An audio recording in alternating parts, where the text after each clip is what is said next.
Been joined by Khalid Taimur and international relations experts from Beijing, China, to share views on the latest of as far as the US-Iran talks are concerned. Assalamu alaikum and welcome to Pakistan TV. Well, we know that these indirect talks are underway right now. They are ongoing. We know for a fact that there is no face-to-face communication involved, but indirectly the talks and communications are going on. Could you tell us how far the communication has come? Because obviously we know for a fact that off and on the US and Iran seem to reach a deadlock. There seems to be a dead end when it comes to the communication between the two.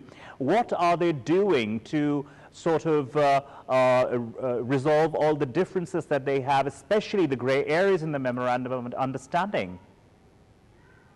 Yes, thank you very much. First of all, I must say that the Chinese media, they very seldom issue such kind of statements. And today we have seen the Chinese media, which is keeping a keen eye on the US-Iran talks. They have issued a statement that the closed-door talks are happening. And in China right now, the Chinese government and people of China are very keenly looking at these talks, and the Chinese media is full of news about these talks. And I must say over here that the Chinese media has praised a lot Pakistan for its role as a mediator and still mediating these talks. These talks are very, very important, which are happening right now in Qatar. Yes, both parties are talking to mediators because they are talking to mediators because now on all those points, point by point, the technical talks are being happening behind closed door. And yes, it is a fact that nothing is being leaked out to media or to any other source because of the secrecy. Because we have seen in the past that there are a lot of countries and there are a lot of people and social media influencers and others who have tried to derail the talk. So this time, I think Americans and Iranians, they have taken a right step by not leaking out anything about the talks to the media or to anyone else till the time the things are not finalized. But yes, mediators from Pakistan and Qatar, they are facilitating these talks, and hopefully once these technical talks will finish and both sides would agree on something, then they will certainly sit together, because these talks are spread over 60 days and up till now only 6 or 7 days have passed. So we should be hopeful that within these 60 days, the talks will finish and the outcome will come, the exact outcome will come after 60 days. Also, Timur, talking about the capricious nature of this whole conflict and reaching an agreement, this seems to be a very difficult sort of a situation. And on one side, a group of people says something else, and on the others, some critics say something else. So, being an analyst yourself, international relations expert yourself, I mean, there seems to be not outright optimism, but cautious optimism that we have seen in the Iranian side, in the US side. How important do you think that cautious optimism is at this very juncture? Yeah, we must see the background. You know, it has now been almost 47, 48 years that US and Iran, they have not sat on one table. Almost all the presidents in last 47 years, the US presidents have been putting Iran on sanctions. So I think, one, this is a very great achievement that at least both sides sat together and during Islamabad dialogue, both sides came to Pakistan, and that was the first highest level sitting between Iran and US, which happened in the shape of Islamabad talks, and later in the shape of Islamabad declaration, which was signed electronically. So this 47 years of misunderstanding, 47 years of spreading hate against each other, and 47 years of the enemies exploiting the weak points of each other. I think that's going to take a lot of time. But we must appreciate the Iranian leadership as well as the US leadership that at least now they are sitting together.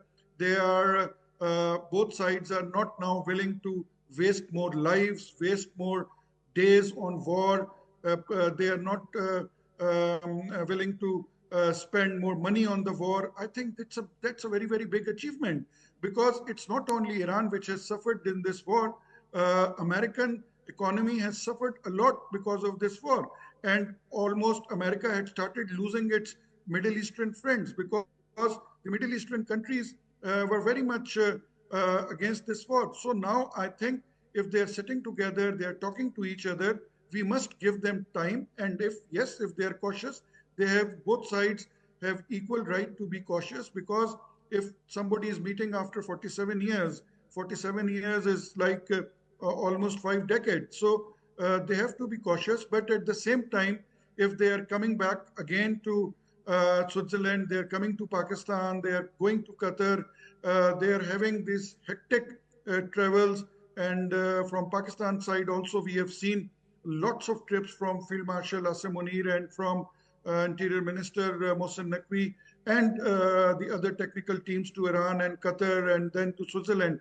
So if all of them are sitting together, I think we must give peace a chance. We must give them a chance, and we must avoid speculations, because right now, I think one thing which can derail these talks will be the false propaganda and the false and fake news.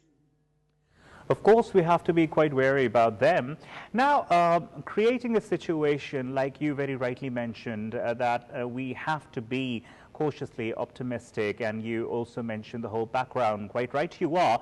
Now, if let's say all the sanctions are removed, the trade routes are opened, the frozen assets are unfreezed, what future do you see for Iran in the Committee of Nations? How soon do you think it would be able to build its place in the Committee of Nations? Because obviously it is quite rich in the natural resources, and the people themselves are also quite self-sufficient.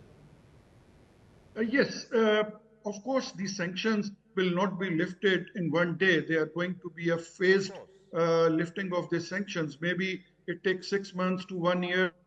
So when I talk to various experts in Iran, they are also very, very optimistic, and they are also very hopeful. And they themselves, they feel that the sanctions will be lifted in different phases, and the phased time can be between 6 months to 1 year. But once fully sanctions are lifted up, yes, Iran is going to play a very, very important role. Pakistan has already opened a trade route from Pakistan via Iran to Central Asia and to Azerbaijan. And of course, if you remember, in old days, there used to be a RCD highway. There used to be which used to go from Pakistan, Iran, and Turkey. So if that route is also opened, it's going to give lots of benefit, not only to Pakistan, but also to the region. Because on one side, Iran is touching the Caspian Sea, the Caucasus countries, they will also benefit out of this. And of course, Pakistan and Central Asia and China, everyone is going to will benefit out of that. And the good part is this, that since Pakistan and Iran are now very, very close to each other, so I think that in days to come and years to come, Pakistan and Iran will play a very important role, not only for the regional connectivity, but also for the connectivity of the landlocked countries with the Indian Ocean. And this time, of course, it's not just words, especially for Pakistan, because Pakistan has the geography and Pakistan has the opportunity. Thank you very much, Khalid Taimur, for joining us, international expert talking to Pakistan TV, giving his opinion and insight into this very important matter.